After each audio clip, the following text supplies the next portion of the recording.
Welcome to the first of several video guides for the Supermarine Spitfire Mk1A.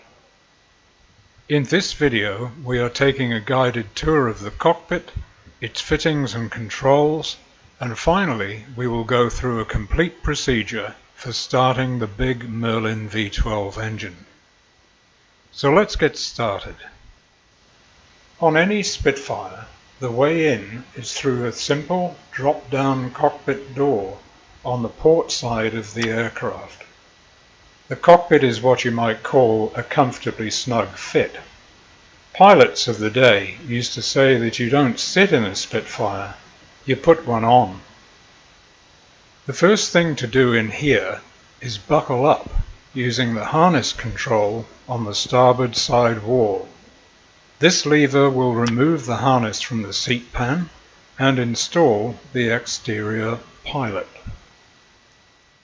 Early Spitfire seats were plain metal affairs with an armor plate immediately behind the pilot.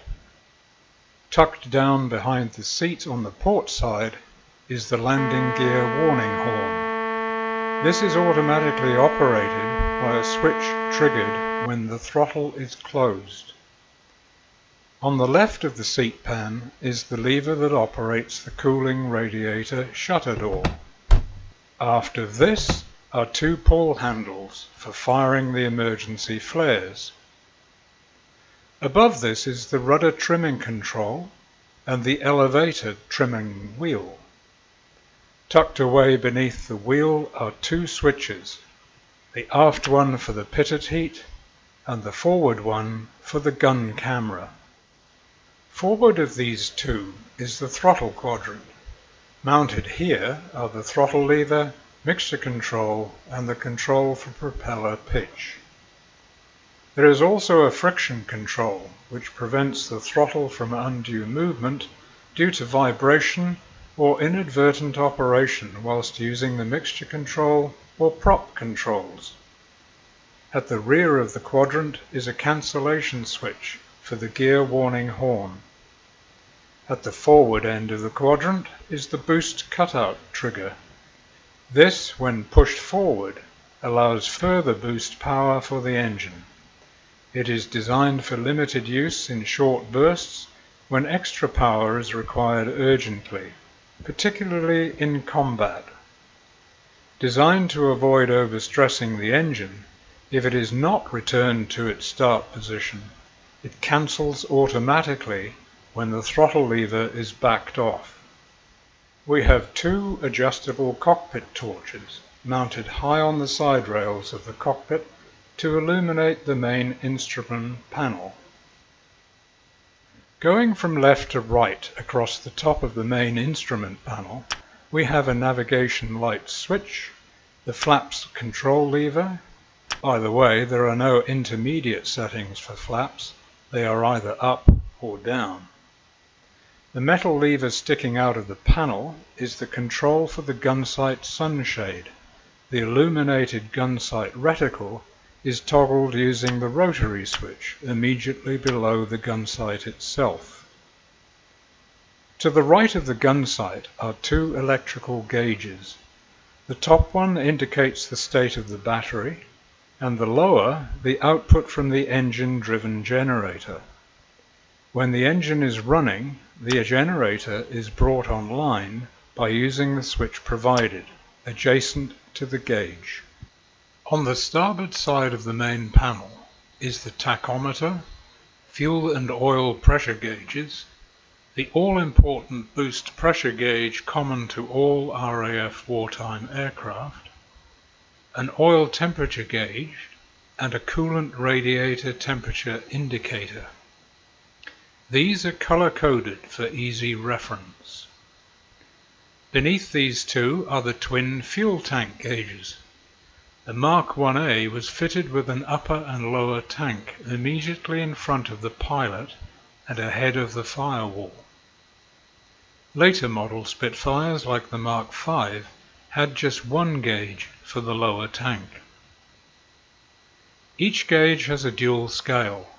One for when the aeroplane is resting in a 3-point position on the ground, and the other for when in level flight. To obtain a contents reading, you must press the relevant button mounted beneath the gauges. Alongside is the starting magneto switch.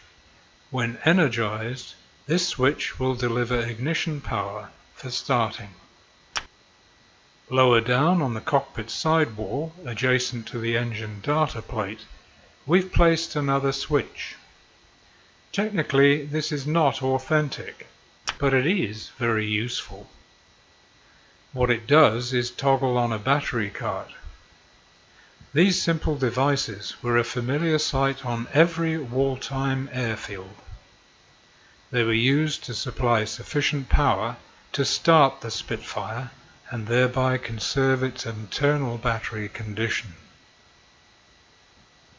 The port side of the main panel has an oxygen panel with contents and altitude setting gauges controlled by the butterfly knob in the center of the unit.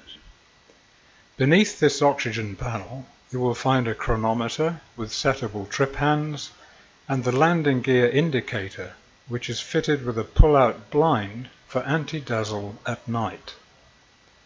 Below this is the elevator trim indicator, combined pneumatic pressure and brake pressure gauge, and the two engine magneto switches. In the center of the main panel is a separately sprung-mounted flying 6-panel. This panel is found on all British military and quite a few post-war civilian aircraft.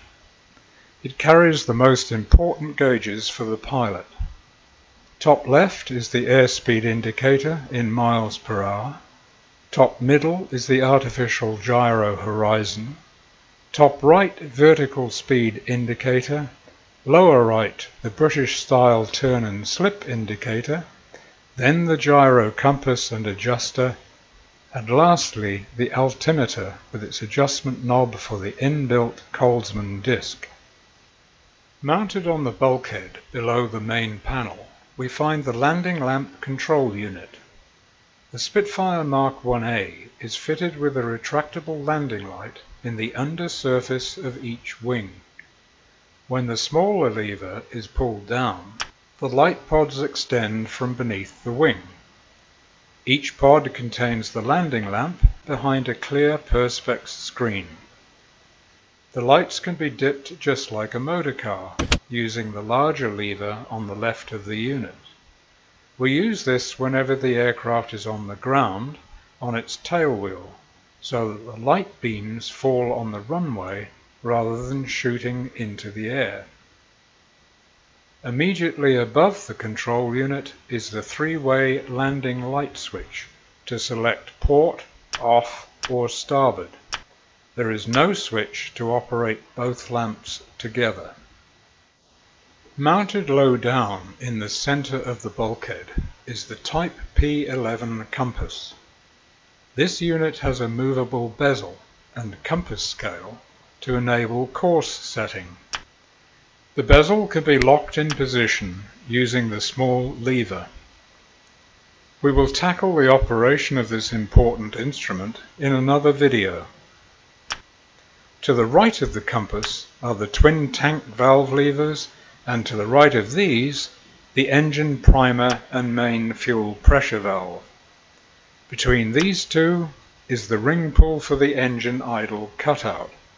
Pulling this will stop fuel flow and cut the engine. Mounted on the characteristic Spitfire spade grip is the famous Dunlop patented gun firing button with its knurled brass safety catch. The lever that looks like a bicycle brake handle is indeed a brake handle. The Spitfire's wheel brakes are not operated by the rudder pedals, but by squeezing this trigger. So to steer right on the ground, one squeezes the handle and presses the right rudder pedal. Ditto for the left. The lever can be pushed to the right side of the spade grip and locked. This effectively serves as the parking brake. Moving to the starboard side of the cockpit, are the spare bulbs for the gun sight and a Morse code light control unit. This has a switch for the top spine light and the centrally mounted belly light. When switched on, these lights can be used as signal lamps by using the Morse sender pad mounted on the unit. Next is the remote contactor. This ingenious device sends a radio signal for just 15 seconds of any minute when energized using the switch provided. This important device sent a coded radio signal to the ground stations, enabling them to pinpoint the position of the fighter when in the air. Pretty obviously, the unit was operated very sparingly to avoid detection by the enemy. Below this unit is the landing gear quadrant. The lever is gated for secure operation. Behind this is a pocket containing the latest 1940s flight computer for speed and height calculations. To the right of the seat, mounted low down, are the oxygen flow controls. In our simulation, when the flow valve is turned, oxygen will be available at the panel, and the pilot will don his oxygen mask and goggles. The bright red handle belongs to the air pressure operated emergency landing gear unit. This is a one-shot operation. Once used, you cannot retract the gear. It is only used in the event of a pressure loss in the main undercarriage system, and normally is left alone. Well, it's time for us to start that big Merlin. To power up the cockpit, the Spitfire has a choice of either internal battery or, to conserve battery power, an external battery cart is used for starting. For this exercise, we will assume that the battery cart is connected, and by switching on the starting magneto, we can power up some of the primary systems. Now check the fuel tank gauges to make sure you have fuel aboard. When full, there's 48 gallons in the top tank and 37 in the bottom. Now open the tank valves. The main pressure valve is now opened, and if this is a cold start, the primer unlocked using the right mouse button and pumped 4 or 5 times using the left button. Relock the primer. Mixture is set to full rich and the prop lever moved to maximum revolutions. Crack the throttle 5% and add some friction. Switch up each magneto. Uncover the start button and press the starter.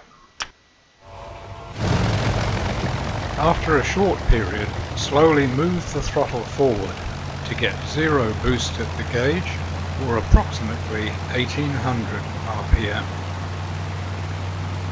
Now check the magnetos. First the left by turning the switch off and watching the tachometer for a drop in revs of around 75 to 100 RPM, no more.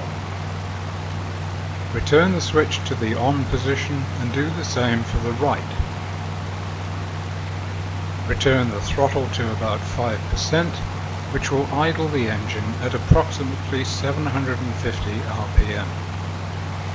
Curiously, the type of tachometers fitted to Mark 1s did not go that low, so use your boost gauge to obtain around -3 boost. Now we're ready to start taxiing. But first we must close the cockpit door.